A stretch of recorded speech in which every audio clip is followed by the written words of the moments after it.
Alright guys, so before we start today's video, I want you to all go and invest in one of these boxes. It's called like a Ferretti box, whatever it's called.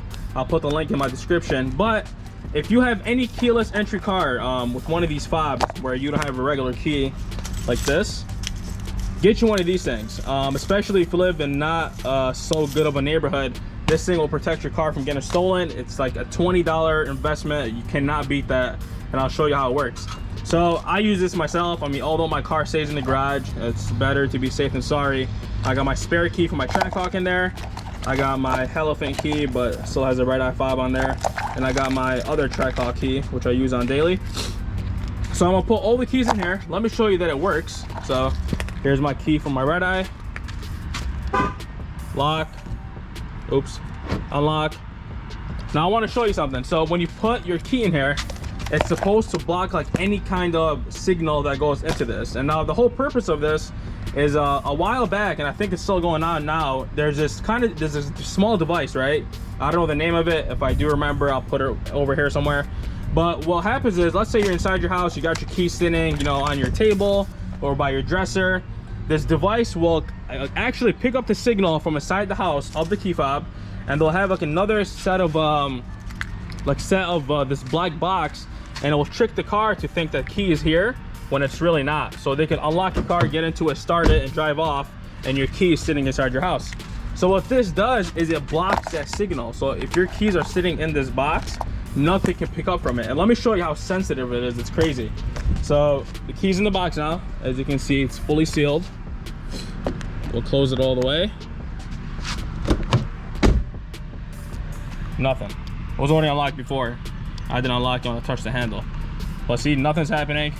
It's still locked. Now watch this. If I just pop it open a little bit, we'll go that far. That's the craziest shit ever. I didn't even open it all the way. I just popped the lid open. Now watch this. If I close it, right now it's locked, right? Let me lock it. Let me close this box. I'll do it again. I'll pop it open just enough. Watch this. And no, nothing's in my pockets. I mean, I wouldn't lie to you guys. I'm trying to tell you to buy one of these things so it'll help you out. But it's the best thing ever. It's like 25 bucks, I believe. Probably $23 in shipping. But it's worth it. Like I said, if you live in a neighborhood where a lot of thefts are going on, this is the perfect thing to invest in. This is not the only thing that'll stop a guy from trying to steal your car, but there's more things you can do. I got, like, you know, I do kill switches. I got 2 kill switches in here.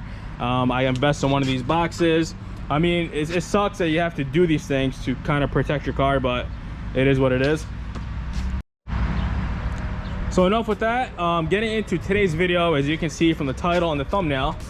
Let me grab my key because I'm gonna need that. We are doing our first pull, like a real actual pull, in the Hellephant 300. Excuse my sick voice. I've been having these really crazy allergies these past couple days. But the tuner emailed me this morning. So as you know, we've been tuning back and forth for these past couple days. I was supposed to finish it off the last video, but it started raining and everything went crazy.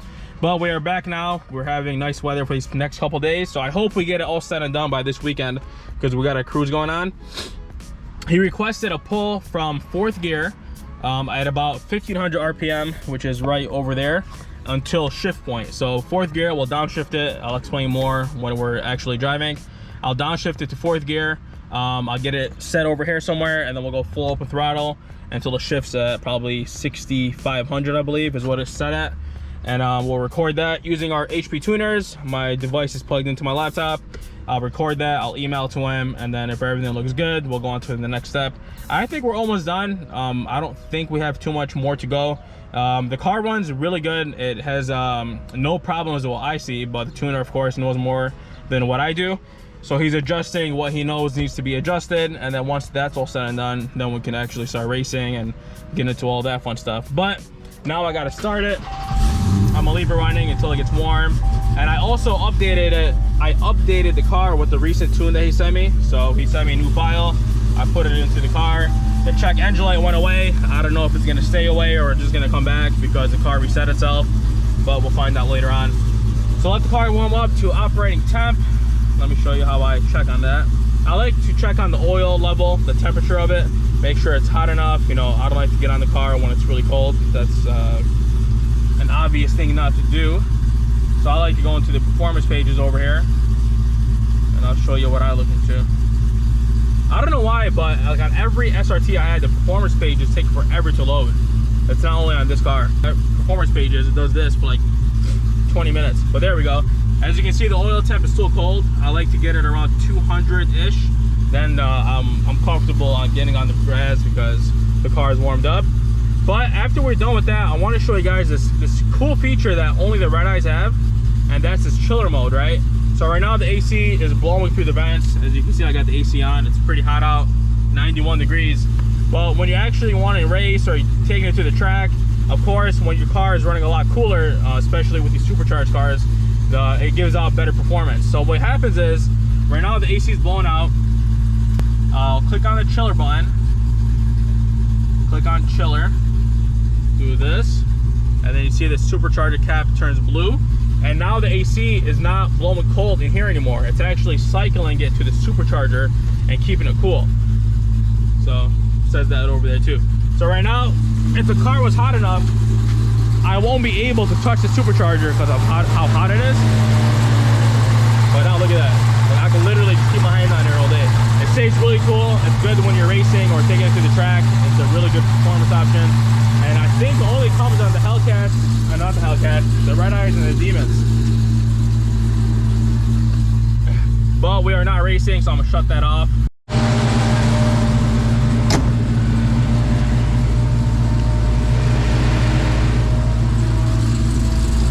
So I got a couple of attachments for my GoPro.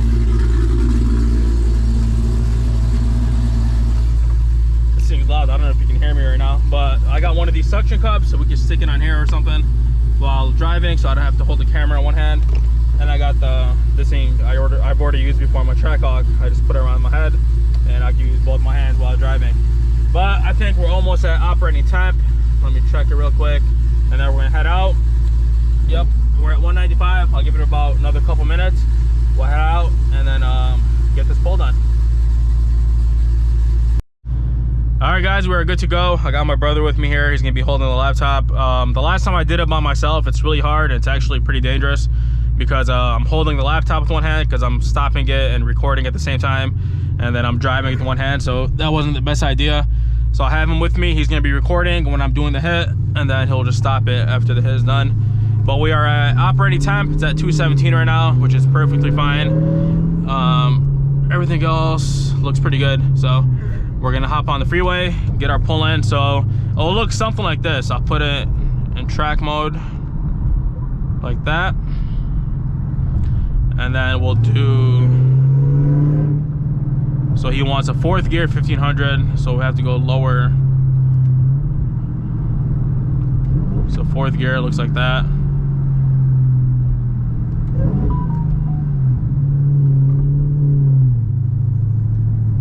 Just like that.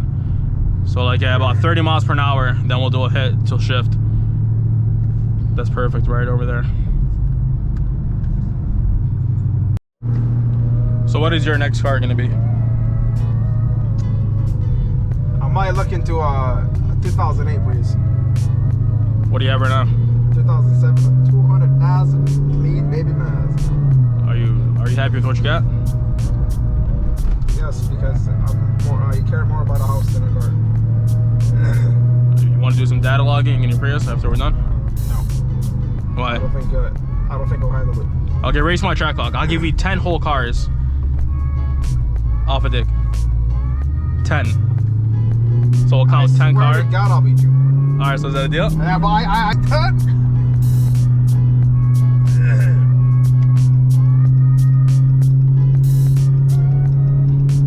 The Mexico is pretty busy today. These guys freaking flying. You got a Hyundai, buddy. All right, so I think we'll be all right over here.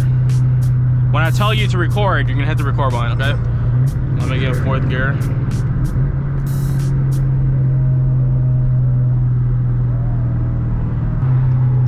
Okay, ready? All right, go put it on.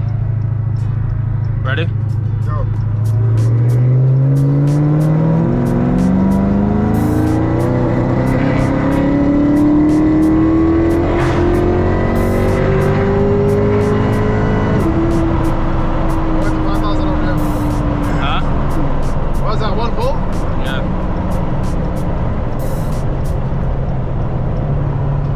What did it go to? Where did this go to when I shifted? I don't know.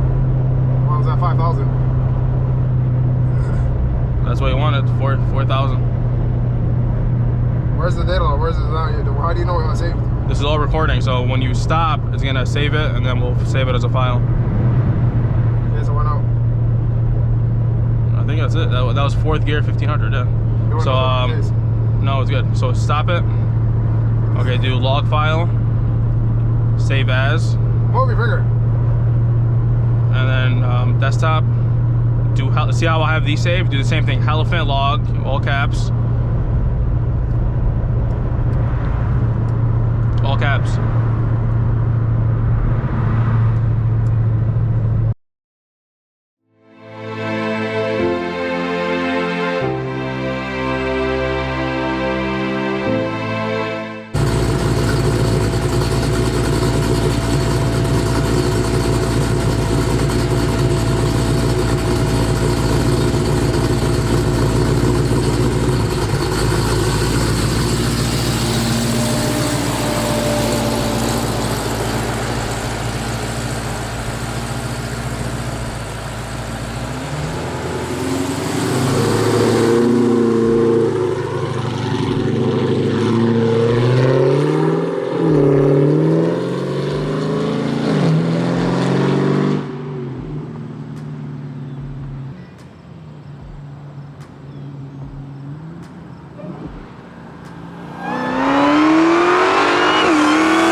So we got done with our testing for today. I got the log saved on the laptop.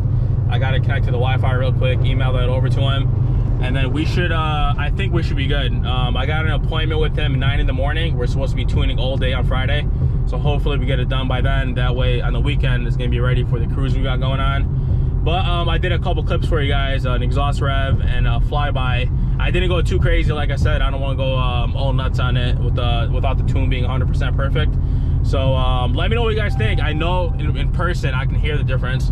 And the check engine light came back on again for the same codes. So I guess that's something related to the cats, I believe. I was doing some research on those. But make sure to give this video a like. We're almost at 100,000 subs, which is crazy, man. I haven't been on YouTube for a year, and the amount of support and the love that I get on here is unbelievable. So I appreciate that. If you're new to the channel, make sure to sub. And if you guys want to see me race another YouTuber, who has another Mopar. Don't call me out on some guy that has like 1500 horsepower. Something, you know, that'll be fun, interesting. It doesn't have to be too crazy of a beat. But if you guys want to see me racing, comment down below who you want me to race, and we'll get some races in with the Hellephant 300. No one's doing the content that we're doing because I don't even think there's another Hellephant swapped on here that's another like modern generation. Most of them are the old schools. So I appreciate you guys for watching, and I'll see you guys back on the next video.